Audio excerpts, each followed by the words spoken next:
That one sentence explains how the world truly works. You don't rise by being good. You rise by appearing powerful. And if you appear powerful long enough, people start to believe you are. This isn't about faking confidence.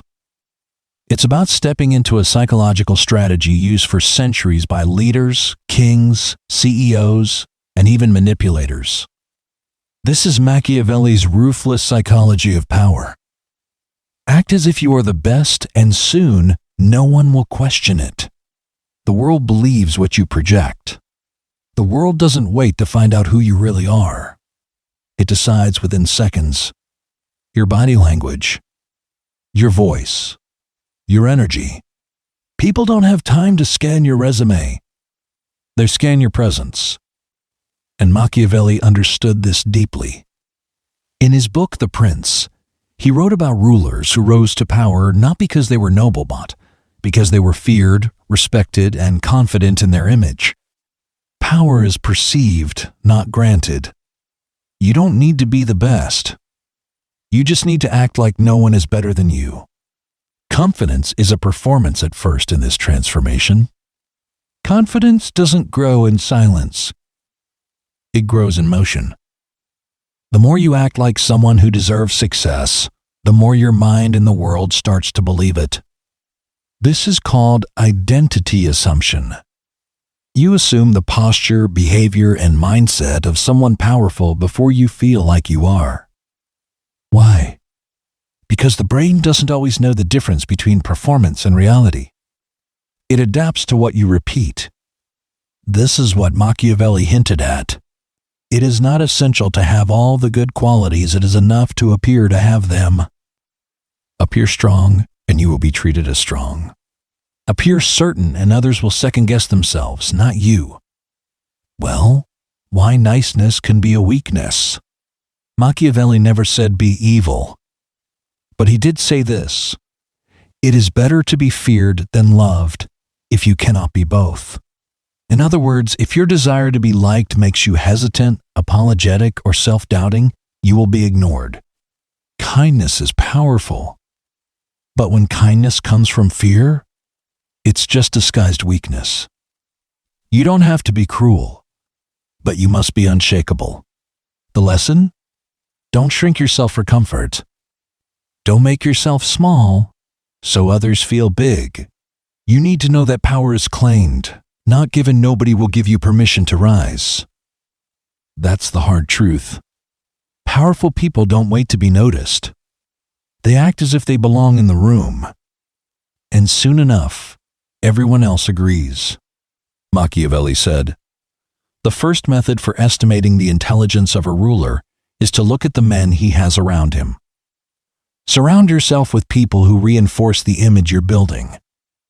If you keep company that doubts you, mocks your ambition, or shrinks your energy, you'll start to believe them. So pick your circle wisely.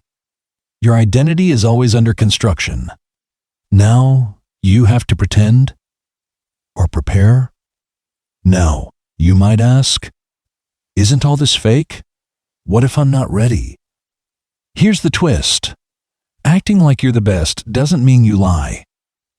It means you rise. The only thing you're faking is the belief that you're already where you want to be. That belief creates momentum.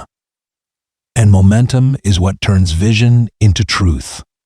Machiavelli didn't want people to lie their way to power. He wanted people to master perception, to understand that those who move boldly get chosen, and those who wait get forgotten. Maybe you don't know, but the mind believes the role you play. There's something powerful in rituals. Athletes do it. Actors do it. Leaders do it. They step into a mental costume. The CEO adjusts their posture. The performer breathes differently. The fighter walks to the ring like a champion even before the first punch is thrown. Why? Because when you act powerful, your brain stops looking for reasons to doubt you. The body moves first. The mind follows. So, who do you need to become? And what would they do right now? Just play the game, or be played. You don't get to escape power dynamics. You're in them whether you like it or not. In every room, people are deciding who leads, who follows, who gets ignored.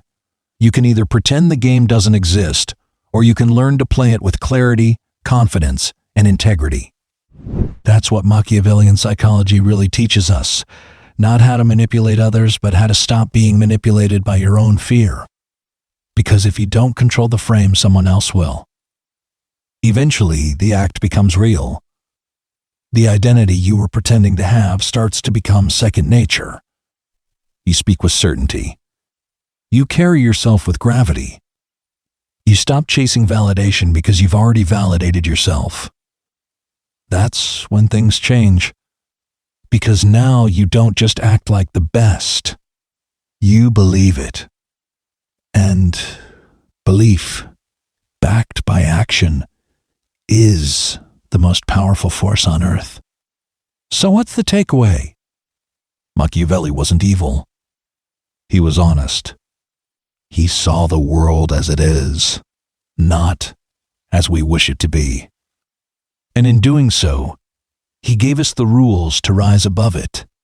Don't fake it until you make it. Act as if until you become. You're not deceiving the world. You're declaring your potential. And if you do that consistently, eventually, no one will be better than you. Because you'll finally be what you've always acted like, unstoppable.